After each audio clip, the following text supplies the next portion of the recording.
I always look forward to just before I open the door to Kat's house, because I know the dogs are just going to go nuts, and so that's always exciting. No! You got walkies? You got walkies? And that's kind of grown over time, you know, we've gotten used to each other and we know each other's peccadillos, and there's a great love there. Good boy. No, yes. My name is Justin Meade and I'm a lost cause dog lover. Puppies. Let's go to a walkie. Yes. My involvement with the collective is a dog borrower. Betty, come on. I will come about 2 or 3 times a week. It's hard to keep me away. We've got a couple of favourite spots we love to go. I'm a single guy and I don't own my own house, and I don't think that's ever going to change unless I get a tiny house, which I'm into. I'm just aware that when you're flatting, it's just very precarious trying to find a dog-friendly landlord, and I want to travel, so any thoughts of having my own dog, which to me is akin to having a baby for 15 years, just really didn't feature.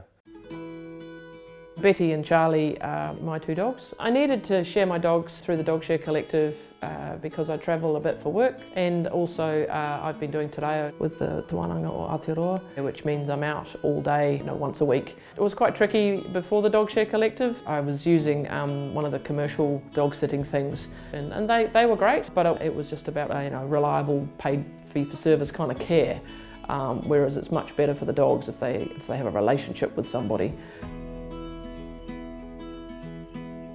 My immediate thought when I saw the website was this was made just for me. This is perfect. Really, it's a bit like a dating service. So you put in what area you're in and what sort of dogs you like, if any, and you get profiles of all these dogs appearing. There'll be photos and the dog's human will write something nice about the dog.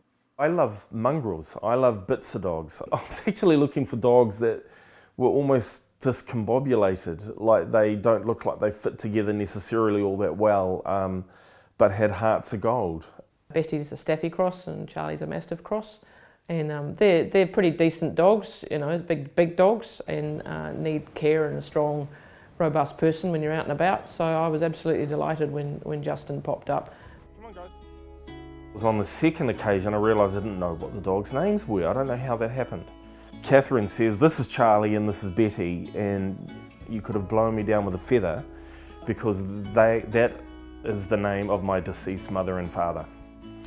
And so I really wondered what's going on up there. This satisfies me on a number of levels. I get my dog fix 2 or 3 days a week. I have a reason to go down to the shoreline, which for me is a very grounding, centering experience every time I'm there. And we'll walk and just sit a lot of the time and gaze out into the sea.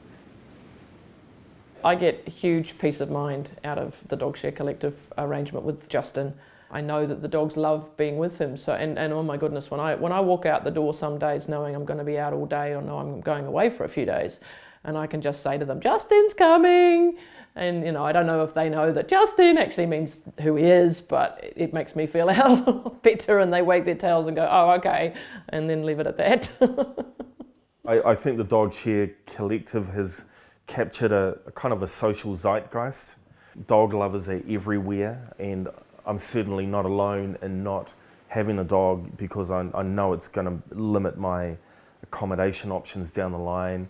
It's a real example of community building.